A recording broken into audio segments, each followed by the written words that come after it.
क्या आपने कभी सोचा है कि आपके आसपास की दुनिया कितनी मजबूत है? शायद अभी आप गर्म कंबल ओढ़कर लेटे होंगे और आपको बिस्तर मजबूत और दीवारें भरोसेमंद लगती होंगी। लेकिन क्या हो अगर मैं कहूं कि यह सब एक भ्रम है? क्या हो अगर मैं कहूं कि जिस हकीकत में हम मौजूद हैं, वह खुद ही एक ट्रेन की मेज पर रखी चाय की प्याली के पानी की तरह कांप रही हो? वैज्ञानिकों ने हाल ही में उस बात की पुष्टि की है जिसका आभास आइंस्टीन को बहुत पहले ही हो गया था। उन्होंने ब्रह्मांड की एक लगातार पृष्ठभूमि की गूंज को रिकॉर्ड किया है। यह सिर्फ कोई आवाज नहीं है, ये हमारे अस्तित्व के धागे का कंपन, वाइब्रेशन है। आज हम इस गूंज के स्रोत, सोर्स तक एक बेहद शांत और धीमी यात्रा पर निकलेंगे। हम जानेंगे कि आखिर यह अंतरिक्ष सांस क्यों लेता है और कैसे दूर की ब्लैक होल्स अपने गुरुत्वाकर्षण के नृत्य से हमारी आकाशगंगा को लोरी दे रही है। आप आराम से बैठ जाइए, आंखें बंद कर लीजिए। आइए सुनते हैं उस खामोशी को जो असल में बिल्कुल भी शांत नहीं है। जिस बात पर हम चर्चा करने जा रहे हैं, उसे समझने के लिए हमें थोड़ा वक्त पीछे जाना होगा। स्कूल में पढ़े फिजिक्स के सबक याद कीजिए। हमसे कहा गया था कि अंतरिक्ष एक मंच, स्टेज है, एक खाली काला डिब्बा जिसमें तारे और ग्रह लटक रहे हैं। आइजैक न्यूटन इसी तरह सोचते थे। उनके लिए अंतरिक्ष पूरी तरह से स्थिर, फिक्स्ड था। लेकिन फिर आए ऑल्बर्ट आइंस्टीन और उन्होंने पूरी सोच को पलट कर रख दिया। उन्होंने सुझाव दिया कि ब्रह्मांड को एक खाली डिब्बे की तरह नहीं, बल्कि एक कपड़े की तरह देखा जाए। एक तनी हुई चादर की कल्पना कीजिए। अगर आप बीच में एक भारी बॉलिंग बॉल रखेंगे तो वह चादर झुक जाएगी। अगर आप उसके पास कोई छोटी बॉल फेंकेंगे तो वह बड़े बॉल की तरफ चली जाएगी। किसी मैग्नेट की वजह से नहीं, बल्कि कपड़े की उस वक्रता, कर्वेचर की वजह से। यही गुरुत्वाकर्षण है। आइंस्टीन समझ गए थे कि विशाल, मैसिव वस्तुएं अंतरिक्ष और समय को टेढ़ा कर देती हैं। लेकिन सबसे दिलचस्प बात इसके बाद शुरू हुई।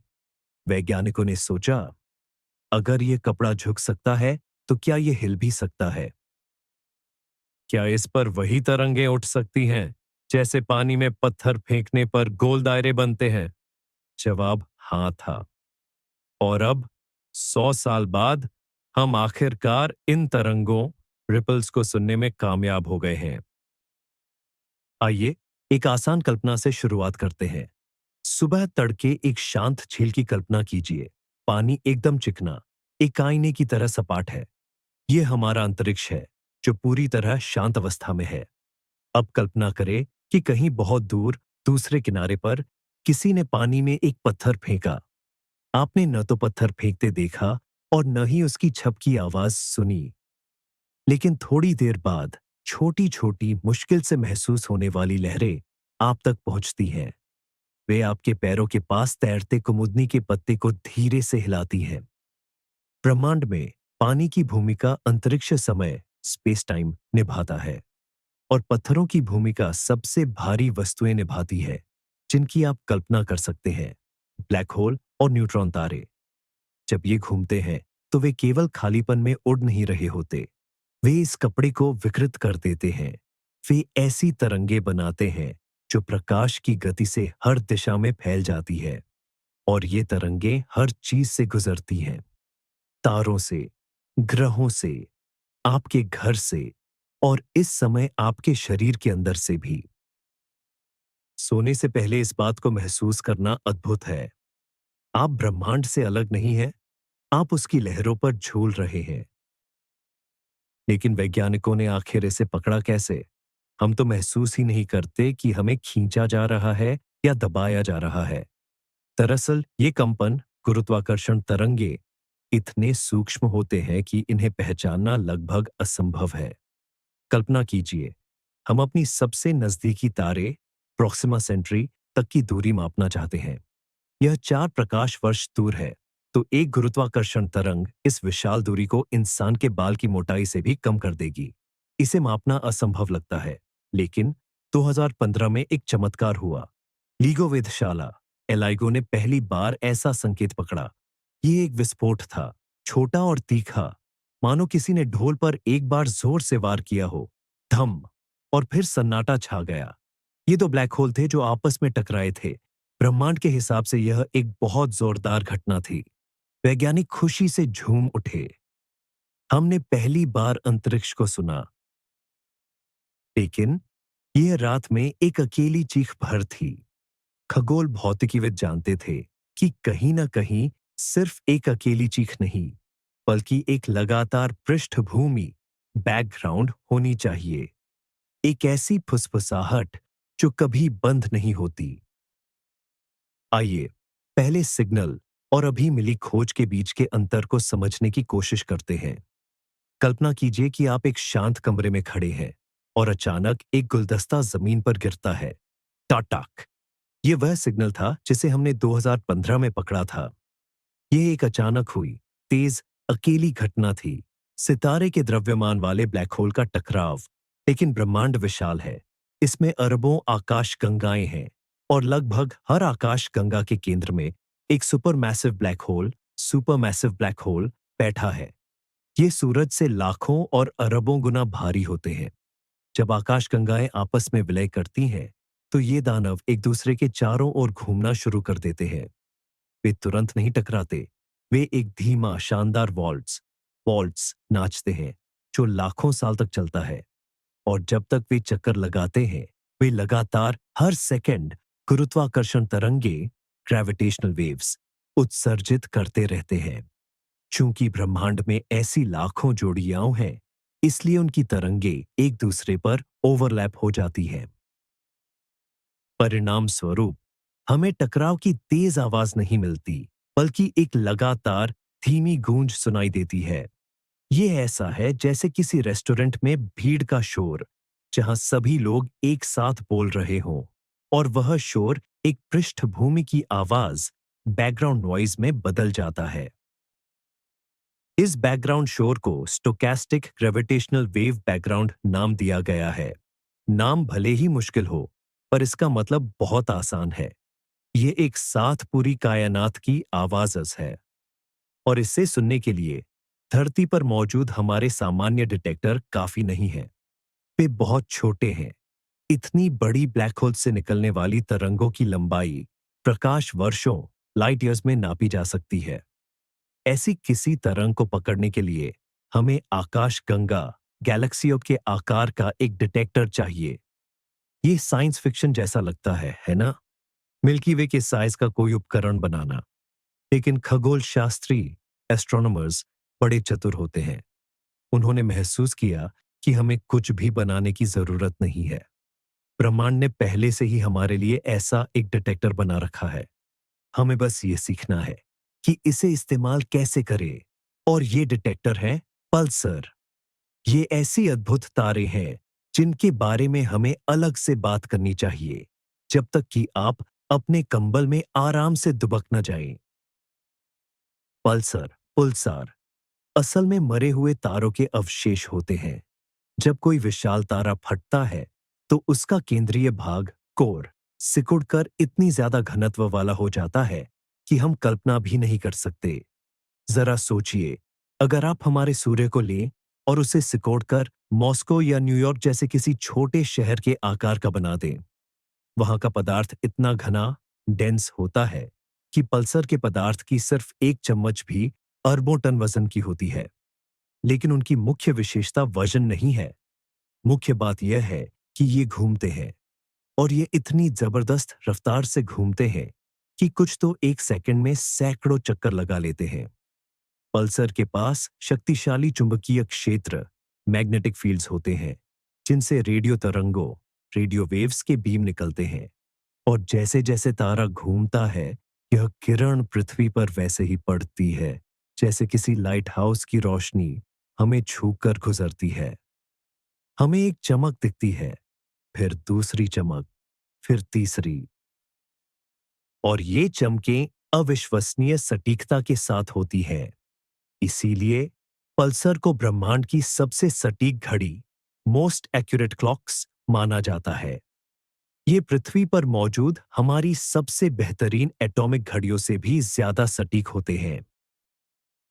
और बस यहीं से असली जादू शुरू होता है। वैज्ञानिकों ने हमारी आकाश गंगा मिल्की वे में फैले हुए ऐसे कई दर्जन पल्सरों का चुनाव किया। उन्होंने हमारी पूरी गैलेक्सी को एक विशाल एंटीना में बदल दिया। सोच बहुत सीधी थी। अगर पल्सर और हमारे बीच का अंतरिक्ष शांत है, तो इन प्रकाश स्तंभों से आने वाले सिग्नल बिल्कुल समय पर आने चाहिए। टिक टॉक, टिक टॉक, एकदम सही ताल। लेकिन यदि आकाशगंगा के बीच से कोई गुरुत्वाकर्षण तरंग ग्रेविटेशनल वेव गुजरती है, तो यह अंतरिक्ष को विकृत कर देती है। यह उसे कभी खींचती है तो कभी सिकोड़ धरती है। इसका सीधा मतलब है कि पृथ्वी और पल्सर के बीच की दूरी भी बदल जाती है। हालांकि यह बदलाव बहुत ही कम होता है। अगर अंतरिक्ष खिंच गया, तो सिग्नल को हम तक पहुंचने में ज्यादा समय लगेगा। वह थोड़ा देर से आएगा। और अगर अंतरिक्ष सिकुड़ गया, तो सिग्नल जरा जल्दी आ जाएगा। नानोग्राव, नैनाग्रेव प्रोजेक्ट के वैज्ञानिकों ने 15 साल से ज्यादा समय तक इन सितारों पर नजर रखी। जरा कल्पना कीजिए इस धैर्य की। 15 सालों तक बस इन टिमटिमाते बिंदुओं को देखते रहना। ये बहुत ही बारीक और मेहनत का काम था। उन्हें हर अनावश्यक चीज को छांटना पड़ा। पृथ्वी के वायुमंडल का प्रभाव, ग्रहों की गति और अंतरिक्ष की धूल, इन सब चीजों से समय की गणना में गड़बड़ी आ सकती थी। लेकिन जब उन्होंने डेटा को पूरी तरह साफ किया, तो उन्हें कुछ ऐसा दिखा जो होश उड़ाने वाला था। आकाश के अलग-अलग कोनों में मौजूद पल्सरों से आने वाले संकेत तालमेल बिठाते हुए एक साथ अनियमित हो रहे थे। ये किसी एक घड़ी की महज कोई यादृच्छिक रैंडम गलती नहीं थी। ऐसा लग रहा था मानो वह ढांचा जिस पर ये पल्सर घड़ियां टिकी हैं, वही हिल रहा हो। कल्पना कीजिए, आप अपने दोस्तों के साथ पूल में एक एयर मैट्रेस पर लेटे हैं। आपकी आंखें बंद हैं, पर आप महसूस कर सकते हैं कि कोई लहर पहले एक दोस्त को उठाती है, फिर आपको, और फिर तीसरे को। बिना लहर को देखे भी आप समझ जाते हैं कि पानी के नीचे से एक तरंग गुजरी है। ठीक इसी तरह खगोलविदों ने यह पहचान लिया कि हमारी आकाशगंगा से अंतरिक्ष समय की विशालकाय लहरें गुजर रही हैं। ये कंपन अविश्वसनीय रूप से कम आवृत्ति वाले होते हैं। एक लहर को हमारे बीच से गुजरने में सालों और दशकों लग सकते हैं। यही वजह है कि हमें इतनी लंबी अवधि तक अवलोकन करना पड़ता। यह वायलिन की तेज चीख नहीं है, बल्कि यह वह गहरी बांस ध्वनि है जो अनंत काल की अनुभूति की सीमा पर गूंजती है। वैज्ञानिक इसे स्फेयर का संगीत, म्यूजिक ऑफ द स्फीयर्स कहते हैं। हालांकि यह वास्तव में सागर का गर्जन, हम ऑफ द ओशन जैसा है। और यह गर्जन हमें बताता है कि ब्रह्मांड गति से भरा हुआ है। यह स्थिर या जमा हुआ नहीं है। अंतरिक्ष के सबसे खाली कोने भी इस नृत्य में भाग ले रहे हैं। ठीक इसी क्षण, जब आप यह आवाज सुन रहे हैं, एक गुरुत्वाकर्षण तरंग की चोटी, क्रेस्ट, आपके कमरे से गुजर रही है, जिसका जन्म पृथ्वी के बनने से अरबों साल पहले हुआ था। आखिर यह इतना शक्तिशाली बैकग्राउंड किस चीज से बनता है? मुख्य सिद्धांत यह कहता है कि यह सब अत्यधिक विशालकाय black holes, supermassive black holes के जोड़ों के कारण होता है। जब दो आकाशगंगाएं आपस में टकराती हैं, तो उनके केंद्र, न्यूक्लियाई, धीरे-धीरे एक दूसरे को खोज लेते हैं। कल्पना कीजिए, दो पहलवानों ने हाथ पकड़ डांचकर घूमना शुरू कर दिया हो। उनका द्रव्यमान इतना अधिक होता है कि वे अपने चारों ओर के अंतरिक्ष को ऐसे मथ डालते हैं जैसे कोई मिक्सर क्रीम को फेंटता है। और ब्रह्मांड में ऐसे जोड़ों की संख्या बहुत ज्यादा है। हर एक जोड़ा अपना संकेत भेजता है, और ये सारे संकेत मिलकर एक सामूहिक गान, कोरस बना लेते हैं। हम किसी एक जोड़े को नहीं, बल्कि उन सभी को एक साथ सुन रहे होते हैं। इसकी तुलना समुद्र के किनारे खड़े होने से की जा सकती है। आपको लहरों की गर्जना सुनाई देती है। आप हर एक बूंद के गिरने की आवाज को अलग-अलग नहीं पहचान सकते, लेकिन आप महासागर की उस शक्तिशाली सांस को महसूस करते हैं। यह गुरुत्वाकर्षण पृष्ठभूमि, ग्रेविटेशनल बैकग्राउंड, दरअसल ब्रह्मांड की सांस है। यह खोज वास्तविकता के बारे में हमारी समझ को पूरी तरह से बदल देती है। पहले हम सोचते थे कि ब्रह्मांड कोई दूर की चीज है, तारे कहीं और हैं और हम कहीं और। लेकिन गुरुत्वाकर्षण तरंगे, ग्रेविटेशनल वेव्स बताती हैं कि सब कुछ जुड़ा हुआ है। अंतरिक्ष एक एकल माध्यम है। दूर की आकाशगंगा में जो कुछ भी होता है, वह हमें भौतिक रूप से प्रभावित करता है। हाँ, यह प्रभाव बहुत ही कम है। ये आपकी मेज पर रखी चाय की प्याली नहीं गिराएगा, लेकिन मूलभूत स्तर पर यह हमारे शरीर की ज्यामिति को बदल देता है। एक पल में हम नैनोमीटर के अरबवें हिस्से जितने ऊंचे और संकरे हो जाते हैं, और अगले ही पल हम नीचे और चौड़े हो जाते हैं। हम सब लगातार ब्रह्मांड के साथ तालमेल बिठाकर धड़क रहे हैं। ये एक बहुत आरामदायक एहसास है। हम अलग थलग नहीं हैं। हम एक साझा प्रक्रिया का हिस्सा हैं। इस रहस्यमय गुंजन की उत्पत्ति को लेकर कुछ और भी सिद्धांत हैं, जो बेहद अजीबोगरीब और अनोखे हैं। कुछ भौतिकविदों का मानना है कि इस शोर का एक हिस्सा महाविस्फोट, बिग बैंग की गूंज हो सकता है। ब्रह्मांड के जन्म के उस सबसे पहले क्षण की कल्पना कीजिए। ऊर्जा और अराजकता से भरा हुआ वो अविश्वसनीय पल। उस पल ने वास्तविकता की संरचना पर एक ऐसी छाप छोड़ी होगी, जो आज भी पूरे ब्रह्मांड में घूम रही है। अगर यह सच है, तो इस गुंजन को सुनकर हम सचमुच दुनिया के सृजन के क्षण को सुन रहे हैं। यह ठीक पुरातत्व विज्ञान जैसा है। बस हम डायनासोर की हड्डियां नहीं खोद रहे, बल्कि उन कंपनों को ढूंढ रहे हैं जो 1300 टन 8 अरब साल पुराने हैं। अभी तक हम महाविस्फोट की इस गूंज को ब्लैक होल्स के शोर से पूरी तरह अलग नहीं कर पाए हैं, लेकिन इस संभावना का होना ही अपने आप में बेहद लुभावना है। आइए फिर से शांति के उस एहसास पर लौटते हैं। जरा सोचिए कि ये सब कितनी सहजता से हो रहा है। गुरुत्वाकर्षण तरंगे किसी विनाशकारी सुनामी की तरह नहीं होती। यह तो बस एक हल्का और कोमल थपथपाना है। वैज्ञानिक इसे किसी शांत पानी में उठने वाली हल्की सी लहर या रिपल की तरह मानते हैं। अगर ब्रह्मांड पूरी तरह शांत और गतिहीन होता, तो ये शायद थोड़ा डरावना होता, जैसे किसी वीरान और पुराने घर की खामोशी। लेकिन इस तरह के पृष्ठभूमि का होना ही जीवन का प्रमाण है। ये बताता है कि प्रक्रियाएं चल रही हैं और आकाश गंगाओं का विकास लगातार जारी है। तारे जन्म ले रहे हैं और मर रहे हैं। ब्लैक होल आपस में मिल रहे हैं और पदार्थ निरंतर गतिमान है। यह गुनगुनाहट उस गतिविधि और ऊर्जा का प्रमाण है जो पूरे अस्तित्व में फैली हुई है। यह दिलचस्प है कि इस प्रभाव का पता लगाने के लिए दुनिया भर के वैज्ञानिकों को एकजुट होना पड़ा। अमेरिका, यूरोप, भारत, चीन और ऑस्ट्रेलिया के रेडियो टेलीस्कोप एक साथ तालमेल में काम कर रहे थे। यह भी एक तरह का वैश्विक नेटवर्क है, एक मानवीय डिटेक्टर। विभिन्न संस्कृतियों और भाषाओं के लोग मिलकर आसमान की सुन रहे थे, और उन्होंने एक ही बात सुनी कि वास्तविकता स्थिर नहीं है, यह फ्लक्चुएट होती है। फ्लक्चुएशन फ्लक्चुएशन शब्द यहां बिल्कुल सटीक बैठता है। इसका मतलब है हल्का आकस्मिक बदलाव। ऐसा लगता है जैसे दुनिया धीरे धीरे सांस ले रही है। सांस लेना और सांस छोड़ना, फैलाव और सिकुड़न। यह लय हमारी सांस की गति से बहुत धीमी है, लेकिन यह उतनी ही स्वाभाविक है। कल्पना कीजिए अंतरिक्ष समय की संरचना को सबसे सूक्ष्म स्तर पर। मान लीजिए हम किसी माइक्रोस्कोप की तरह झूम करना शुरू करते हैं।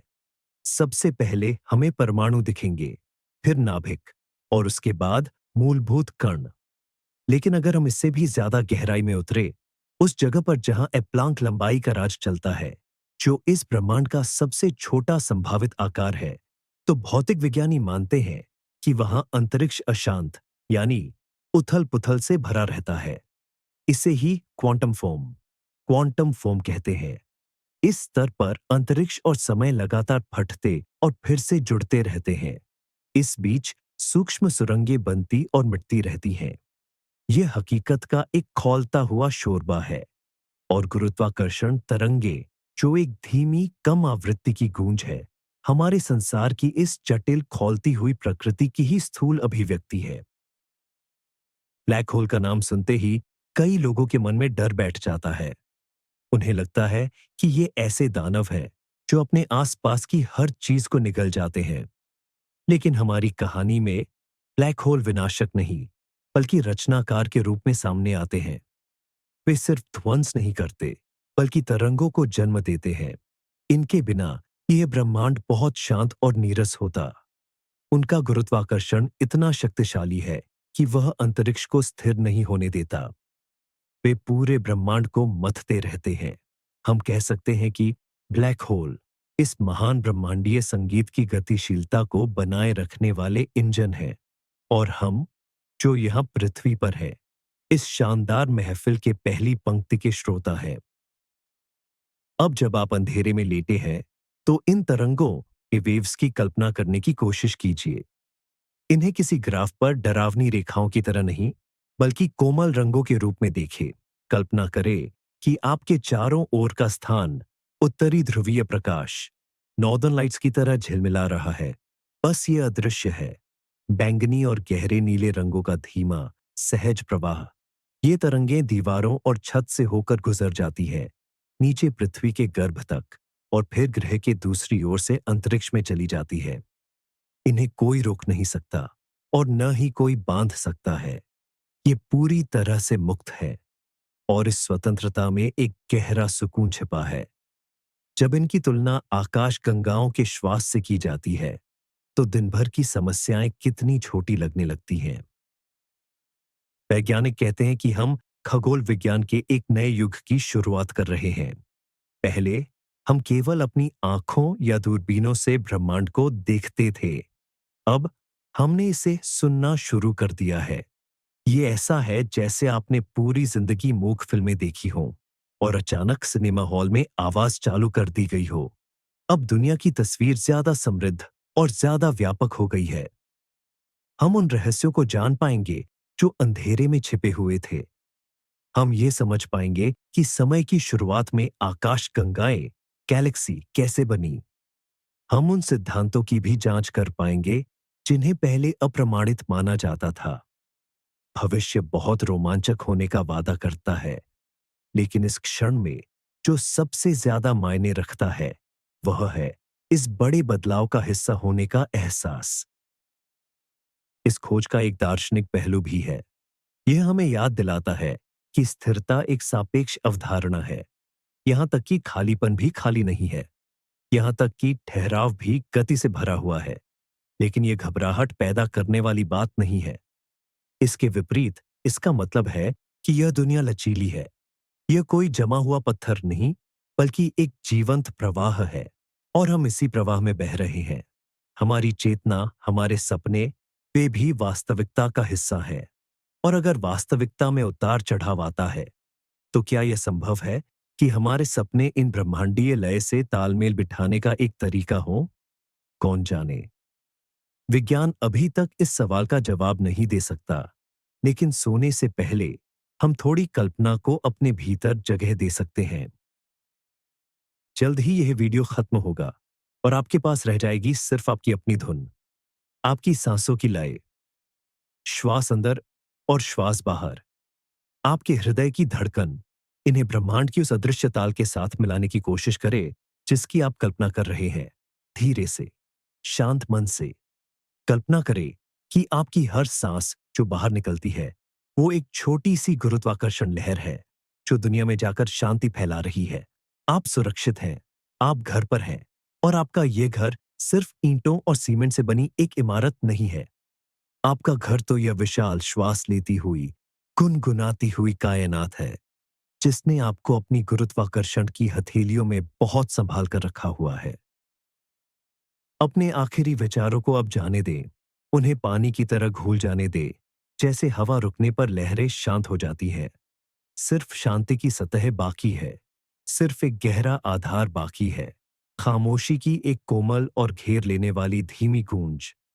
आप उस अनंत और विशाल सुंदरता का एक हिस्सा है, और यह कुछ इस समय आपकी नींद की रक्षा कर रहा है। अपने आप को वास्तविकता के इस कोमल ताने बाने में पूरी तरह से डूबने दें। यह आपको थामे हुए है, यह आपको झुला रही है। शुभ रात्रि। हमने अपने बेडरूम से लेकर इस विशाल ब्रह्मांड की अंतिम सीमा तक का सफर तय किया है और वापस लौटे हैं। हमने यह जाना कि यथार्थ कोई ठोस मंच नहीं है, बल्कि यह एक जीवंत महासागर है जो कंपनों से भरा है और जिसमें विशालकाय ब्लैक होल भी रहस्यमय गीत गाते हैं। गुरुत्वाकर्षण पृष्ठभूमि ग्रेविटेशनल बैकग्राउंड की खोज मानव इतिहास में एक निर्णायक मोड़ है। यह वो क्षण है जब हमने सचमुच ब्रह्मांड की फुसफुसाहट सुना शुरू कर दिया है। अब जब भी आप अपनी आंखें बंद करें तो याद रखें, आपके आसपास की खामोशी भी भव्यता से भरी हुई है। मेरे साथ इतना समय बिताने के लिए आपका धन्यवाद। मुझे उम्मीद है कि इस चर्चा ने आपको आराम करने और सृष्टि के साथ जुड़ाव महसूस करने में मदद की होगी।